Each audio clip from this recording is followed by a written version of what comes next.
Policymakers, politicians, activists, business people, and even ordinary people are more and more skeptical of digital platforms like Facebook, or shall we say, Meta.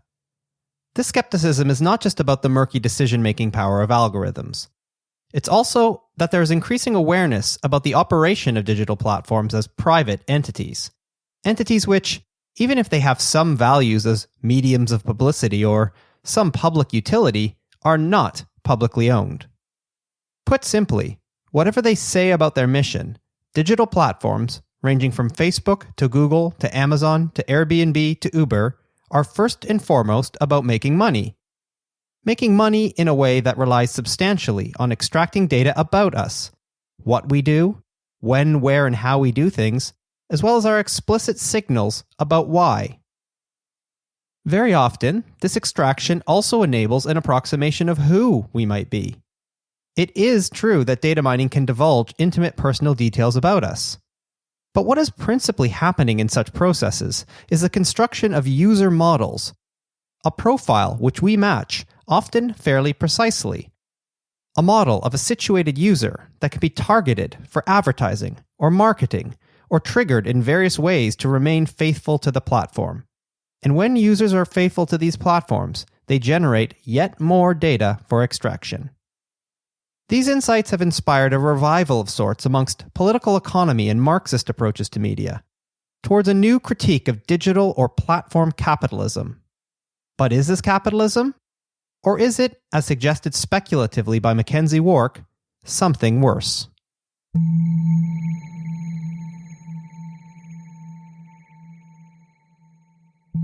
Media Technology and Culture is a podcast series by me, Scott Rogers. In this series, we'll be taking a thematic look at media, understood as technologies.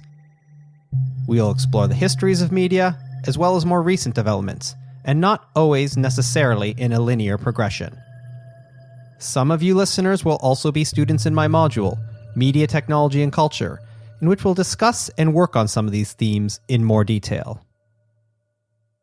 This is the second edition of the series, and this episode is an entirely new one, which I was unable to record for the first edition. In this, our 10th and final episode, we focus on extractive technologies. The key idea I want to get across is this. There are compelling reasons for deep concern about the business models of digital platforms, which are based on extracting extraordinary volumes of data about us and our behavior. But we should also be careful with the explanatory frameworks we use when trying to make sense of these developments. Shoshana Zuboff, thank you very much for coming into the studio. Someone who was very kind about your book, and lots of people have been very kind about it, said that it makes us aware of the kind of things that we should be aware of but haven't been so far. What should we be aware of?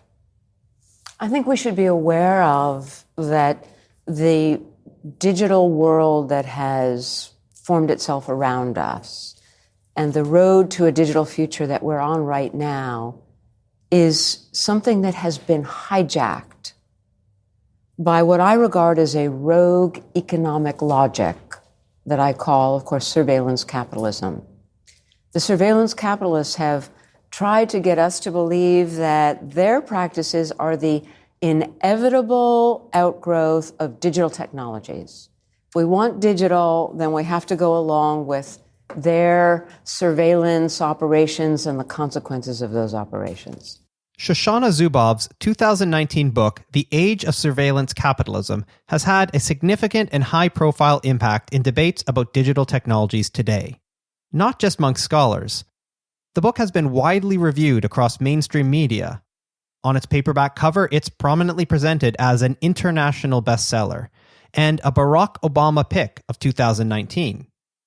It's a substantial book, almost 700 pages. We'll only be focusing here on its opening gambit. Zuboff starts with an old question.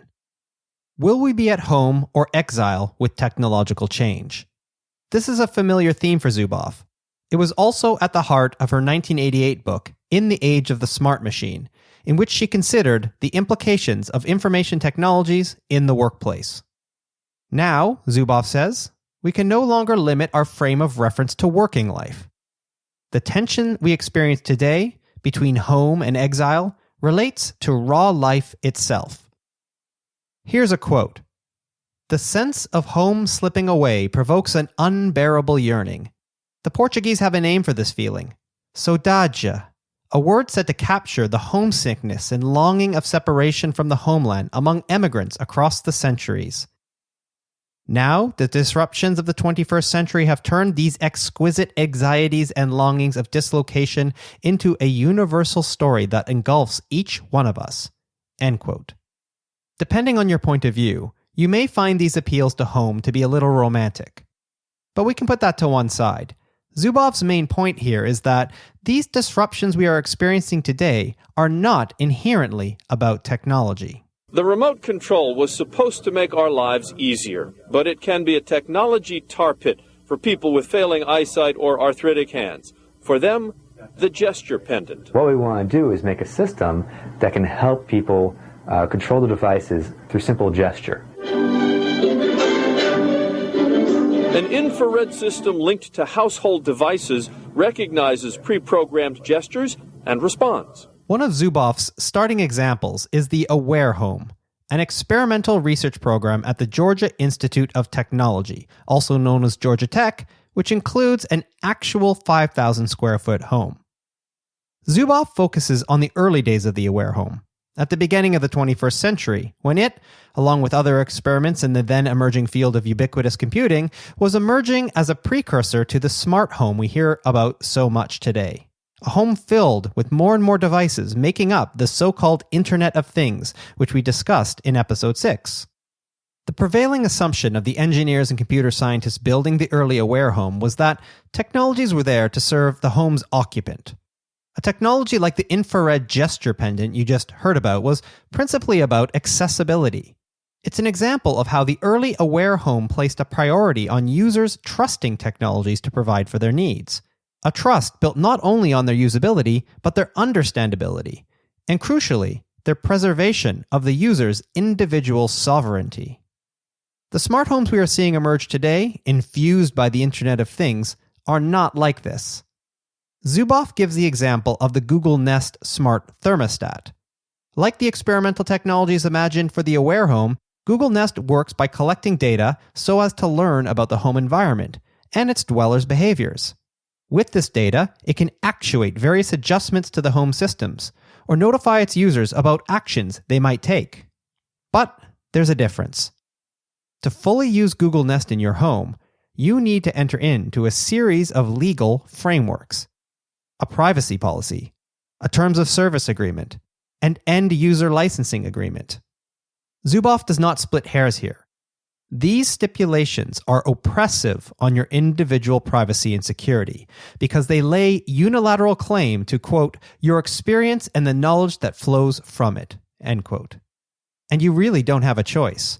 If you want this thing to work properly, particularly over the long term when software updates will bring inevitable changes, ostensive improvements, essential tweaks, you effectively have to agree to waive your rights over your data.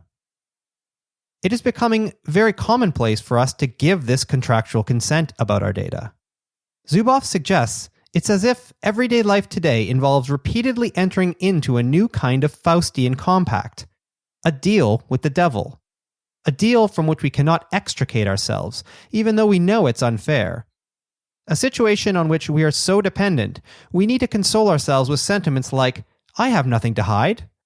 Surveillance capitalism is, for Zubov, a, quote, darkening of the digital dream and its rapid mutation into a voracious and utterly novel commercial project, end quote. It's a noun that she defines dictionary-like at the beginning of the book, before the table of contents. Surveillance capitalism claims human experience as a free raw material, renders it into data, and uses it in ways that are hidden from us. It's not just about knowing us, but automating us. It's a logic of behavioral modification.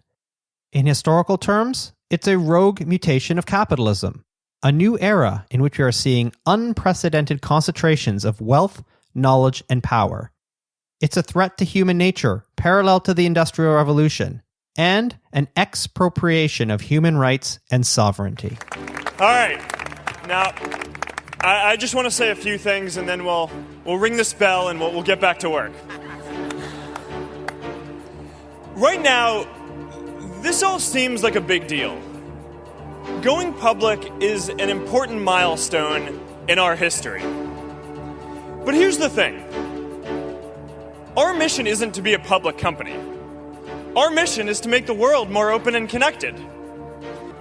In the past 8 years, all of you out there have built the largest community in the history of the world. You've done amazing things that we never would have dreamed of. And I can't wait to see what you guys all do going forward. Yeah.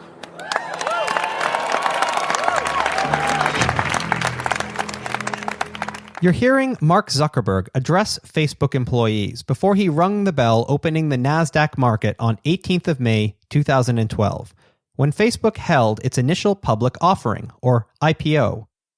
The IPO itself was a failure, with the value of Facebook shares immediately plummeting, and then taking a year just to get back to their initial value. What's notable, though, is how Zuckerberg frames the event. This isn't really, it seems, about a growing private company becoming publicly traded, even though that was self-evidently what was happening. No, this was just another step in a journey, one apparently fueled by nothing more than altruism, towards making the world a more connected place. Zuboff suggests that it is through narratives like this that surveillance capitalism has arrived so suddenly and apparently unexpectedly. The new rulers arrived, at first, as emancipators, peddling unprecedented technologies that we didn't fully understand. It all seemed so unthreatening. Google's former corporate mission statement was, "Don't be evil." And even though it was dropped in 2015 when Google was subsumed under Alphabet, the parent company still asks that its employees, subsidiaries, and controlled affiliates should do the right thing.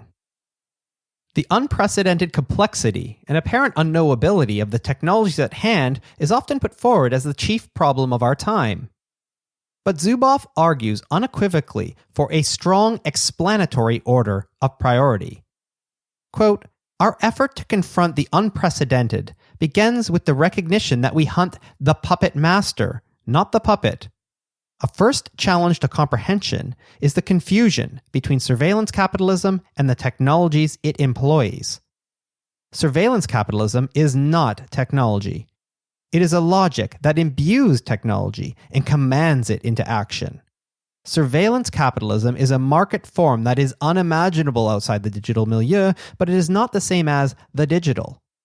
As we saw in the history of the aware home, the digital can take many forms depending on the social and economic logics that bring it to life. It is capitalism that assigns the price tag of subjugation and helplessness, not the technology." End quote. During the past few decades with the rise of the internet, platform technologies have become the new cool. Why do we keep hearing about platforms? It's a valid question because it's actually a very old concept. Many markets rest on a platform. These are technological building blocks which we can call platforms. The somewhat hidden role that platform providers play in our connected society. These were the hardcore, the major platforms that were going to define digital multinationals, and he's just published Platform Capitalism. So the idea of platform capitalism is that there's a sort of new business model that's emerged. Who are the supposed technological puppet masters of surveillance capitalism? If we were compelled to come up with a single word to name them, it would probably be platforms. But what exactly are platforms? This is a term that seems to be everywhere, but which is also used very elastically. It crops up as an adjective or adverb to modify a whole range of practices and things. Platform architecture, platform design, platform ecosystem, platform governance, platform markets, platform politics, platform labor, even platform thinking. But most of the time, platform comes at us as a noun when it is associated with a growing range of digitally mediated, cloud-based, data-driven entities. In a highly cited 2015 article in Social Media and Society, Anne Hellman put forward a convincing technical definition of platforms. She looked at how Facebook evolved from a mere social networking website to a platform, through the development of its Application Programming Interface, or API. API establishes the rules for data flows between Facebook and external third-party websites and apps. Through its API, what we call Facebook has become distributed across a wide range of external websites, applications, and services. One simple example is how you can sign into a range of services using your Facebook username and password. Through processes like these, Facebook spread its tentacles outward, yet without diluting itself. On the contrary, Facebook increasingly set the rules of the game for a new kind of platform ecosystem, one in which third-party developers had to ensure their websites and apps were platform-ready. Although this technical definition of platform can also be applied to many other digital companies, such as Amazon, Uber, Airbnb, or Google, in practice, the term platform remains highly ambiguous. Quite early in the history of all these debates, in 2010, Tarleton Gillespie pointed out in a short essay in New Media and Society that the term platform is used by the tech sector precisely because it is so flexible. Sure, it can mean a platform in a technical sense, but it can also mean a platform for expression, or a platform of entrepreneurial opportunity. Above all, says Gillespie, the ambiguity of platform gives these new digital entities a way to present themselves as essentially neutral. We might ask, are digital platforms just the latest in a long line of monopolistic media? The Hollywood Golden Age, extending from the 1920s through the 1950s, for example, was defined by a system of vertical integration. A system in which films were principally produced on studios' own premises by personnel often under long-term contracts, then distributed through the company's own division before being screened at theaters which were also owned by the studio. Or, to give another example, how from around the 1960s and into the 21st century, there were repeated mergers and acquisitions in which companies such as Disney, Comcast, AT&T, and Sony grew into horizontally integrated conglomerates. New media empires composed of both the distribution technologies and the content of convergent media. It's true that these examples point to the construction of large-scale corporate media ecosystems, which concentrate the ownership of media production and intellectual property. But if we compare these to large-scale social media platforms such as Facebook, Twitter, or Weibo, there is a difference. Social media platforms are not so much about concentrating the ownership of production or intellectual property. Rather, they own digital environments. These are environments which more or less anyone can interact with anyone. But also environments, as Jose Van Dyke puts it in her 2013 book, The Culture of Connectivity, in which the data of the users, quote, a byproduct of making connections and staying connected online, has quickly evolved into a valuable resource as engineers found ways to code information into algorithms that help brand a particular platform of online sociality and make it profitable in online markets, end quote. To varying degrees, this data mining business model, arising first with social media platforms, has expanded to an increasingly vast range of tools, services, and companies, also often called platforms.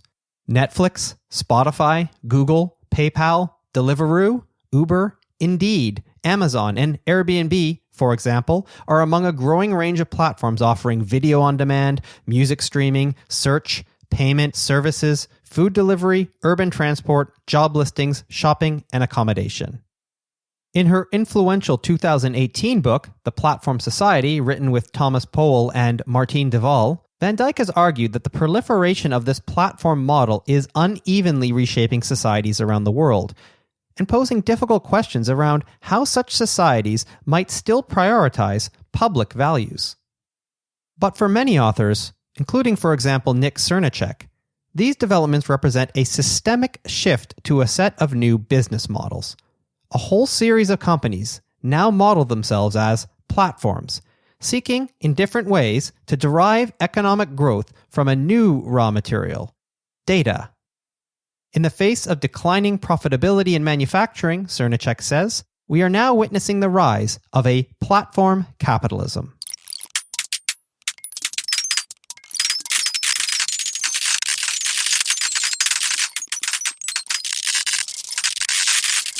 Let's alight here on the notion that the extractive technologies we're discussing in this episode should be understood via capitalism.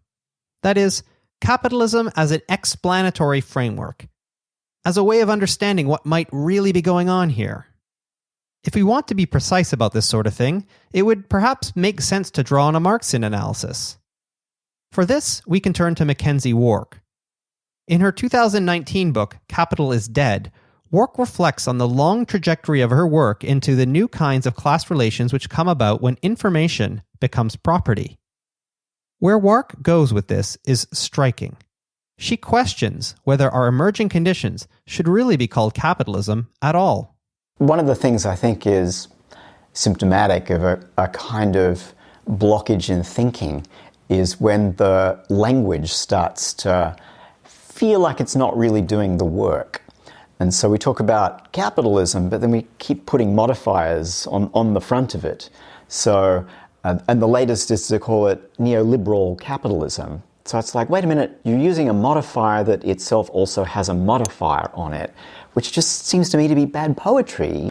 What if this isn't actually even capitalism anymore? It's something worse that superseded it. History moved on. All that is solid melts into air. All that is sacred is profane. Like Marx had this very, very dynamic sense of what had been ushered in by capitalism, but somehow we then treat it as if it's an essence that's eternal, that goes on for all time, and only changes in appearances. And I want to question that sort of metaphysics in how we think. Wark speculatively suggests that we are seeing the emergence of two distinct kinds of classes, which may not quite fit within the notion of capitalism. First, there appears to be a new kind of ruling class, which Wark names vectorialists. The vectorialist class can be seen as a layer on top of the existing ruling classes of capitalists and landlords. But rather than owning the means of production or owning land, vectorialists own and control the vector. The vector is an abstract term that Wark uses to describe the infrastructure that channels information. As she says, quote, "You can own stocks or flows of information, but far better to own the vector, the legal and technical protocols for making otherwise abundant information scarce." End quote. Second, there appears to be a new kind of subordinate class, which Wark names hackers. The hacker class can be seen as a layer on top of the existing subordinate classes of workers and farmers. Hackers in this context are not necessarily just enthusiasts of computer hardware or software, or activists like the members of the Anonymous Collective. Wark uses hacker more generally, to denote the class which produces new information. By new information, Wark means, quote, whatever intellectual property law recognizes as new. It's a strange kind of production, where the farmer grows crops through a seasonal cycle, and the worker stamps out repetitive units of commodities. The hacker has to use their time in a different way, to turn the same old information into new. The workplace nightmare of the worker is having to make the same thing over and over again against the pressure of the clock. The workplace nightmare of the hacker is to produce different things over and over against the pressures of the clock. End quote. For Wark, vectorialists don't replace capitalists and landlords, nor do hackers replace workers and farmers. These classes coexist today, but within a new kind of hierarchy. The higher tier within these ruling and subordinate classes both coordinate and are dependent on the lower tiers. The hacker class, for example, helps organize logistics networks, but also needs cleaners and a supply of avocados. The vectorialist class are increasingly stipulating the overall shape of global markets, but they still need land and machinery for their data centers. This observation that capitalism may no longer accurately describe our era is distinctly Marxian. Wark observes that, for Marx, capitalism was less an abstraction than something he observed through particular forces of production, or using our own terms here, specific technological capacities. At the time Marx was writing, theories of capital did not account for the exploitation of labor. But the implications of steam power as a force of production, as a technological capacity, made that exploitation visible. What made Marx's intervention in economics distinct, says Wark, was that he thought through his moment. A historical moment which was not so much determined by particular technologies or forces of production, but from which it cannot fully be separated. So our task, Wark says, should be to turn our attention to forces of production now, to the technological capacities of our day. This is to say, we should be careful about drawing on ideas rooted in the 19th century to make sense of the present. As Wark observes, quote, "I really am puzzled by why we should use blocks of linguistic material from Marx's time to understand our time. Why use Marx's playful modifications of the fashionable philosophy, the popular science, the political tracts, or the technological metaphors of the mid-19th century? When poets or novelists inhabit old forms like that, we immediately think it's dated or ironically retro. But somehow, we want our critical theory to still be about eternal capital, as if it were some subgenre of steampunk." End quote.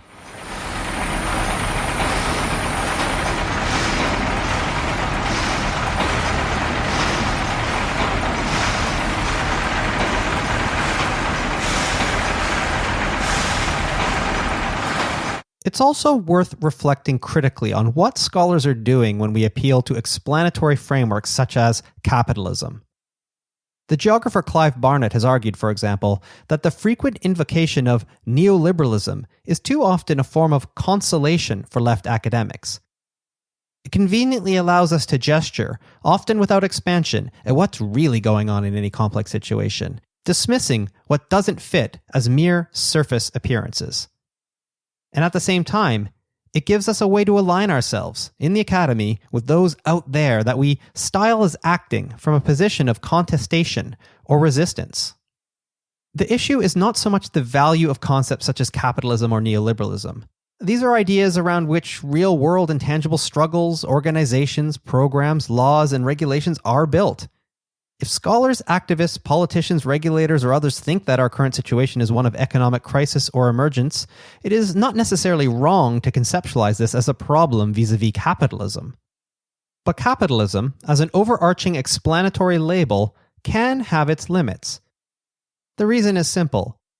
It can get in the way of a nuanced understanding of the chicken and egg relationship that we introduced in episode 1, and can rephrase here for our current concern. Of course, technologies are bound up in political economy, but political economy is also inherently technological. So that brings us to the end of the series, but perhaps you might think of it as a kind of beginning. After all, we've only scratched the surface of thinking about media as technologies. I hope this inspires you to seek out more from other voices and across various mediums. If you like what you did hear from me, check out my podcast channel, Publicly Cited, where I hope to bring you some new series focused on different, if still related, topics. And watch out as well for further editions of this series in the future. So until then, I'm Scott Rogers, and you've been listening to Media, Technology, and Culture.